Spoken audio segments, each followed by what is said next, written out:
so now the tank's off. All right, easy job. Take the tank off, no problem whatsoever.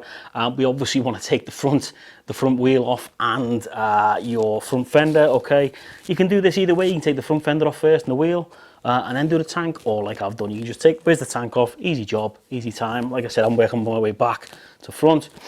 So I'm going to take the wheel off now. Okay, so I'm going to take these covers off down there on the hubs of the bike. And I'll show you guys exactly what you need to do to get this off. Okay, I will be securing the brakes, so you're going to need to take your brakes off, the brake drums here.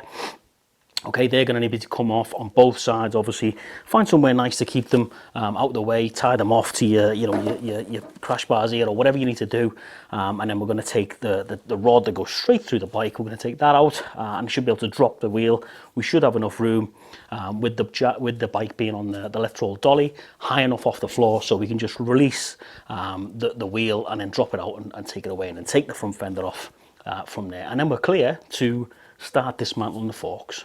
Alright, so these bad boys, alright, you want to take your brake caliper off, okay, which is, I'm using a 10mm spanner, alright, or wrench as you guys call it in the States. This is going to go onto here, alright, as you can see.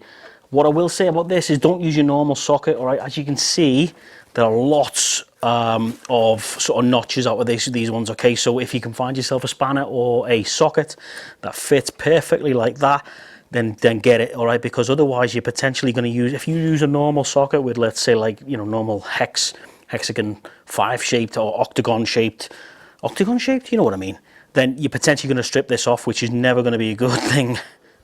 She's out. Happy days. So I'm going to take this off. Yep. Now the reason you want to take these off is because, 2 reasons. Right, 1, it makes it easier to take the wheel out, and 2, obviously on my bike, right there is the odometer, speedometer sensor, right, which is attached to this brake. Okay, so you've got to take it off because obviously you're taking this big bolt out through the middle, and if you don't do that, you're never going to be able to get your front wheel off. And at this point, you can just slide your caliper off like so, all right, and just let it dangle. Or if you've got an old shitty COVID mask lying around, right, like I have, top tip, put it in there, and then if you want to, you can just hook it to something, all right, so it's out the way, which I will do right now. Okay, I've hooked it up, all right, she's out the way, happy days. And basically what you want to do is you want to do the same on the other side, so take both brake calipers off. Okay, so just to show you, obviously on this side right there, you'll see the main bolt that runs through with the nut on the right hand side, obviously your speedometer stroke trip thing there, which is attached to that brake. And then on this side, you will see you've got some spaces, all right. Now, I've just noticed that those spaces, whoever done, well, I know exactly where it was done. See, you can see the notches there on the bike on the right hand side. See those little notches on the space itself? They should be pointing towards the outside. So whoever put this back on did it the wrong way. Silly billies. So anyway, that's, so yeah, point to note, make sure it's on that way, all right, the other way. Make sure those notches are facing outwards. Anyway, what we're going to do now is we're going to take off the main bolt. All right, as you can see there, we're going to take that nut off. I think it's a 24mm, whatever that is in inches, I don't know. But I'm going to use a 24mm to rip that off, and then we can start knocking the bolt through, and hopefully the tire will drop. The wheel will drop off because we're free now. Now, I did pre-crack that, all right, so that's why it come off so easy. I did pre-crack it. So you've got your nut, and then you've got a washer behind that nut there, okay, so make sure you again keep them in a safe place. So that's the bolts off, all right, you can take that off, no problem whatsoever. But then once you've done that, you can either, again, do this either way you want to do it. I've took my bolt out, but obviously on the other side there, all right, you'll have a pinch point that stops you from taking that bolt completely out, which I'll show you right now. So that is the pinch bolt, okay, so you want to loosen that off. That's literally just gone in there. Oh, there we go. So you want to take that, break it, all right, bloody little thing, and take that out, okay. just completely loosen that off, and that should be fine. Further out, that's absolutely fine. You can take it out all the way if you want, like so. Okay, now you've done that, in theory, you should be able to knock this out, like so. Okay, as you can see, do not use a normal hammer. All right, I'm using a plastic hammer or a plastic mallet just to knock that through, like so, okay?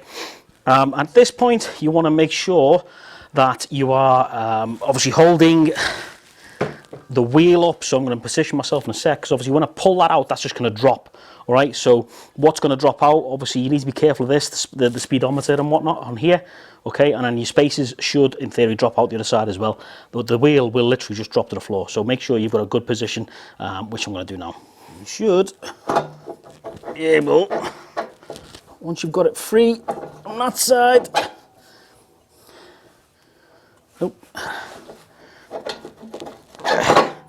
just pull it out, okay? Careful. And then just drop it down like that. Everything should drop out. Try not to drop it, your wheel onto the rod itself, and there you go. That's that out. It does need some anti-seize grease on there and whatnot, so it's good to get this, when you take this out, clean it, check it for any damage and whatnot, any wear, and obviously when you're putting it back in, put some anti-seize on there. So yeah, happy days. Now the wheel, you see, sorry, the wheel is there, that's dropped down. You see the speedometer dropped out, the spacers dropped out. In theory, we should be able to roll the wheel out like so.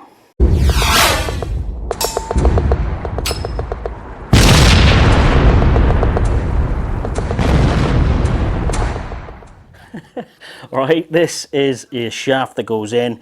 I'll give it a clean, and I'm basically using some graphite grease, anti-seize grease, basically to go on to the shaft. Alright, you don't need to go mental, because when you put this through, alright, when you put it through, why is that going like that? Yeah, you don't need to go mental, because when you push this through, obviously with the hole, it will push some of the grease this way, but just give it a nice thin layer, right, all the way up and down, and then just rub it in like that.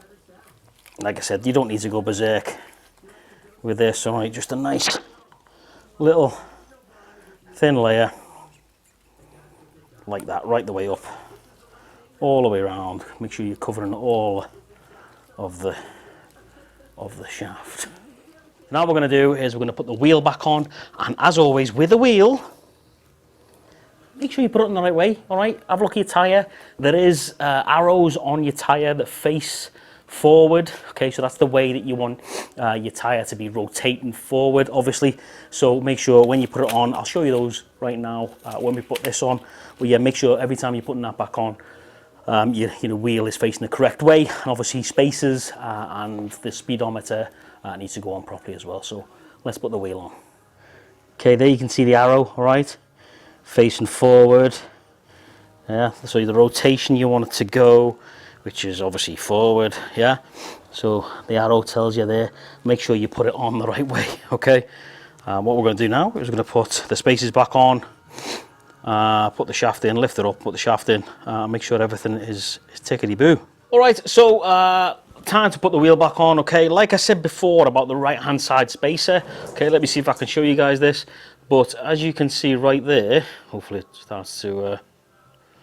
there we go. So you can see the little grooves that run on the right hand side of that, okay? When I took the wheel off, like you seen at the beginning of the video, they were facing inwards towards the bike, okay? They have to be facing outwards. Why? Not sure, but they do, all right? So just make sure that when you put that back on, they're facing outwards towards the outer of the bike, okay? So first thing we're going to do is we are going to get our shaft, all right? That's nicely greased. Then we're going to come over to the bike, we're going to lift, make sure we can lift it up, and I'm going to use my foot, the bottom, to hold it in place, okay? So this is going to go in from the left this way, all right? So the spacer, where the hell I put it, is there, come here. If you can, technically if you've got another person to help you, be a good idea. However, what you want to do, place it through, put your spacer again facing outwards away from the bike, all right, and then just adjust like that, and you put it in like so, and then just pull it back a slight midge. All right, she's in there, but what you want to do, get your speedo, put your speedo into said gap, right, like that, and then just wiggle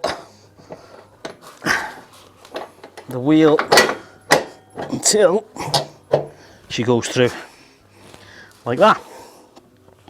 All right, now I'm going to grab the camera. I'm going to show you which way the speedo sensor goes in, and obviously I've talked about those grooves on the left hand side spacer, so I'm going to show you that now. Okay, that's how the speedo goes on, right? Your ABS and whatnot sensor goes on like so, right, with the black part facing bang onto the wheel, flush with the wheel, and then your spacer goes like that. All right, easy. Now what we're going to do is we're going to put the pinch bolt in here.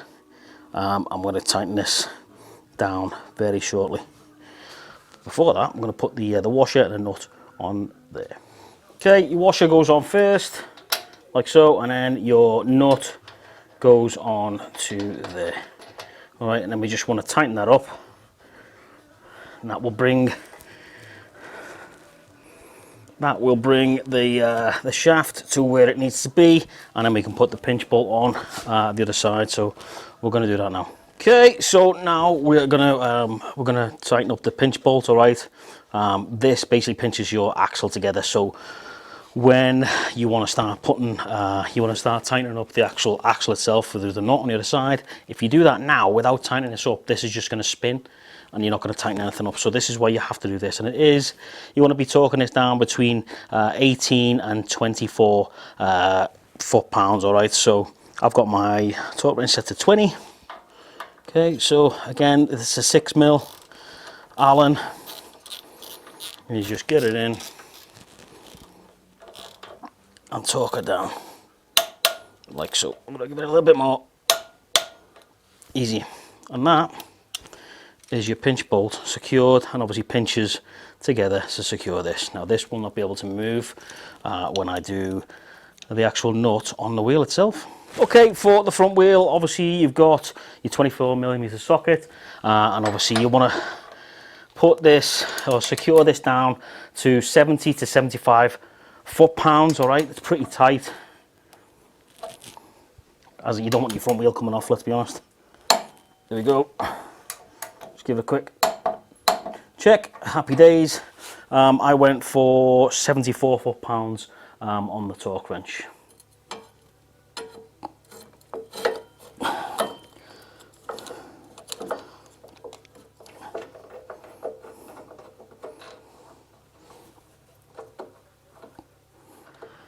$10mm. Again, if you've got a socket with tons of teeth on, great, fantastic. I don't have one, so I'm using this.